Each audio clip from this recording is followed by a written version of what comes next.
This is a principle that a lot of Christians hate. The principle is your attitude towards God is expressed by your attitude towards your right pastor. God has designed a right pastor, teacher, for every single believer so that he can grow by means of the daily teaching, daily cognition of the Word of God. But if you do not want to learn Bible doctrine, that's going to be expressed by your attitude towards your pastor. If you do not want to learn the Word of God, that means you don't want God. So, your attitude towards God is expressed by your attitude towards your right pastor teacher. And we Christians do not like it. If you tell them about this principle, some people say, I'm only accountable towards God, and they point out upwards. I'm only accountable to God. But look at this prepositional phrase, enopion to theo, which implies accountability, solemn accountability in front of God. Paul, furthermore, he puts it at the end of the sentence, adding emphasis to it. So my translation should put this in front, so that before God, in the presence of God, your diligent commitment for us might be revealed, manifest to you. Did I put that in my translation? Yeah, I did not. I'm going to have to make a correction. But let's look at our translation before we go over a few principles. So accountability. I'm only accountable to God. I do not need a pastor. Look what this says here. Enopion to theo, accountability before God. And you have to become convinced. Your diligent commitment for Paul and for his team has to be made known. Your diligent commitment towards your pastor has to be made known before God. Otherwise, there's not going to be any spiritual advance in you. And you're going to roam around like a ghoul, a Christian ghoul, not knowing where he's going, giving in to a whole bunch of self-righteous activity, pro-life, MAGA, Trumpism. And there you are, going to be protesting, giving into social action and all these stupid things that Christians are doing now. No Christian is executing the spiritual life. No Christian is arriving at spiritual maturity. Everyone thinks he's a mature Christian. Oh, they do think they're mature. Well, I've been a Christian 30 years, and when I was a baby Christian, implying that they are now mature Christians. When I was a baby Christian, I used to do this and I used to do that. You're still a baby Christian. In fact, you're a retarded Christian because you've refused to learn the Word of God under your right pastor. Someone might say, I am learning under my pastor teacher. Yeah, but your pastor teacher is one of those emotional, devotional type of churches. Hillsong type of churches, just singing music. And as a result, he only has about 15 or 20 or 30 minutes to give you a little cute sermon. And the sermon is full of platitudes and epigrams, devotional speaking. Nothing but appeal to emotion. So you're not going to learn a damn thing. On Sunday, you receive a little 30-minute sermon of nothing but Mickey Mouse doctrine. And what happens to the rest of the week? No doctrine? What happens to Monday, Tuesday, Wednesday? On Wednesday, I have a prayer meeting. Okay, good, but prayer is not enough for spiritual growth. Prayer is the result of spiritual growth, but it's not the means of spiritual growth. But we have such a great prayer group, and they're wonderful people. That is not the means for spiritual growth. Thursday, Friday, Saturday goes along, and no Bible doctrine inside of your soul. You bet that the cosmic system has already got into you. And all these pastors that learned under my pastor teacher, who were supposed to be these great theological buffs, some of them are only teaching 2 days a week. Come on. You pastors, those pastors, after learning under my pastor, who taught about 8 times a week, many times, how dare they go and use that doctrine that they learn and only teach their congregation, their flock, 2 times a week? I found one that teaches 3 times a week. That's a little bit better than 2. It's still not enough, in my opinion. How dare they starve their flock after having a pastor who just gave them food, supplied them lavishly, just giving them, engorging them with doctrine. So, yes, let's look at our translation before I keep going. So verse 12 says, and so, even though I wrote to you, It was not. It was neither on account of the one who did the wrong, neither on account of the one who was wronged, but rather before God, in the presence of God, so that your diligent commitment for us might be made known, might be revealed to you. Do you see the principle of having to become convinced as your pastor teacher?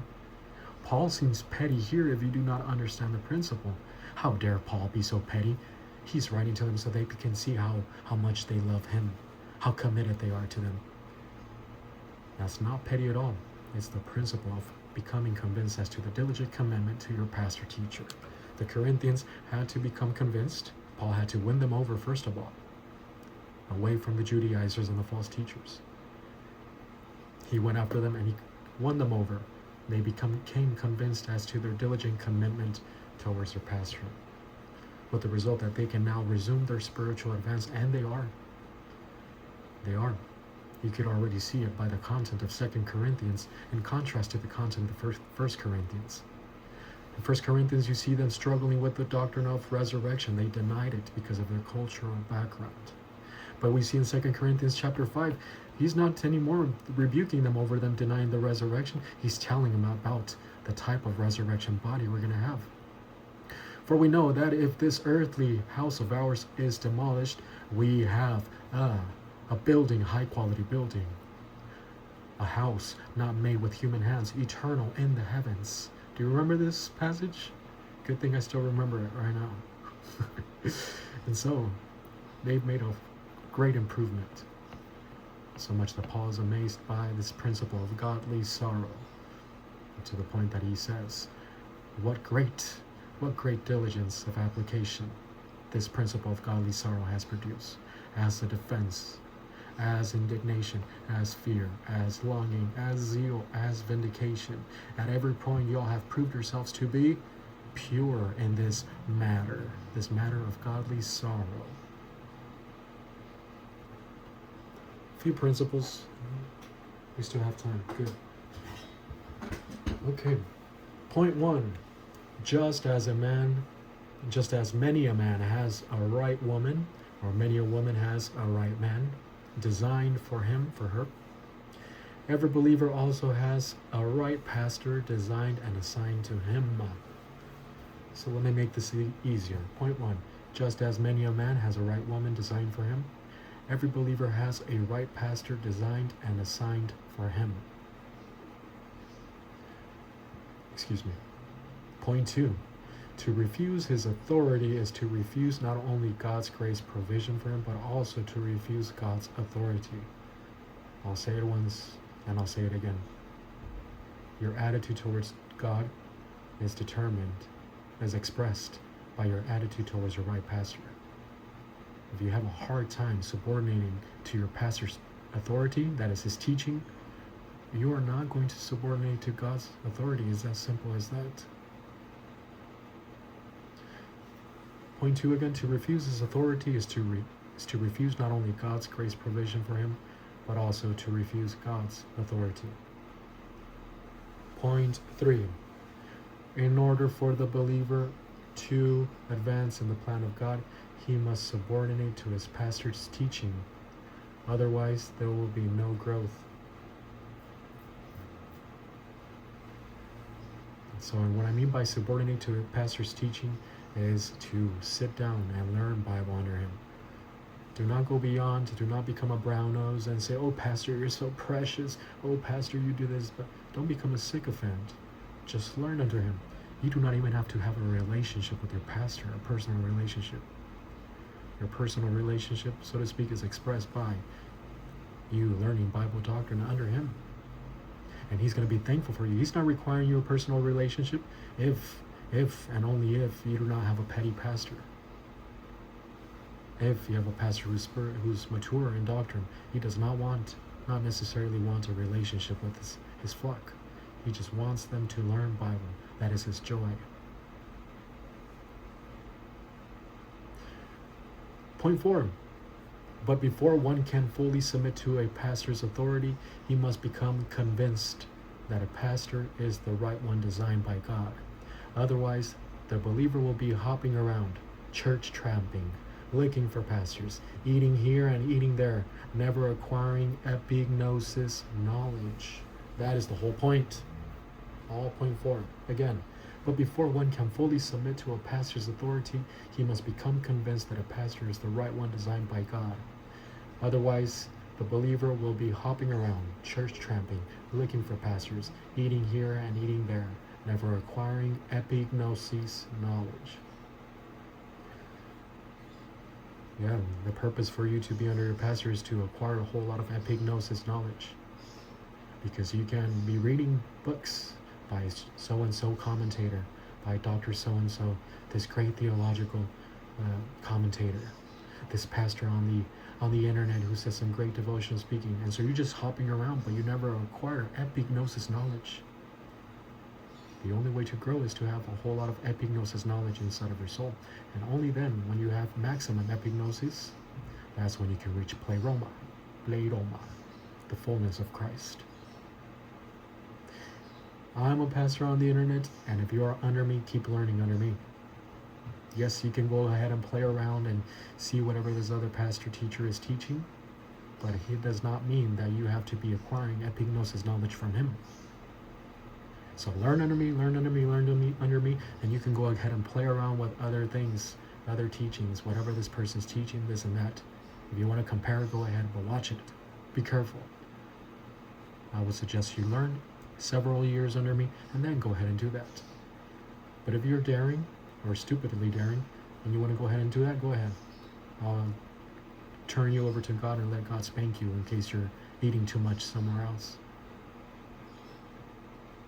Alright, so point 5. Once the believer becomes fully convinced that a pastor is the right pastor for him, designed by God, he can commit to him diligently. That is, he can begin to learn Bible under him daily. Again, point 5. Once the believer becomes fully convinced that a pastor is the right pastor for him, designed by God, he can commit to him diligently. That is, he can begin to learn Bible under him daily. I better start increasing the font. I'm getting older now. Point 6. Diligent commitment here is the recognition of a pastor's authority plus the daily learning under his teaching. It is not the act of putting the pastor on a pedestal, nor deifying him, nor copying his personality, but rather learning under him on a daily basis. That is all point 6. I'll read it again. Diligent commitment here is the recognition of the pastor's authority plus the daily learning under his teaching. It is not, so I put a semicolon there, it is not the act of putting the pastor on a pedestal, nor deifying him, nor copying his personality, but rather learning under him on a daily basis. I mentioned copying his personality because now some people copy everything. They cannot respect someone without copying. They cannot submit under someone's authority without copying everything that he does, all the lingo, everything. And if you're copying some of my language, some of my slang, some of my expletives, go ahead and do so. But as long as you understand the balance here. Yeah, some people cannot follow someone's authority without just becoming all enamored, brown-nosing, becoming obsequious. And you've seen it, I suppose. You go to work, and you always see those sycophants following someone's authority, but copying everything that the person does. And I understand. We're living in a generation where a lot of kids do not grow up with fathers, so they do not have the father figure. As a result, they're very easily impressionable or influenceable. And so they copy everything that they see. I understand.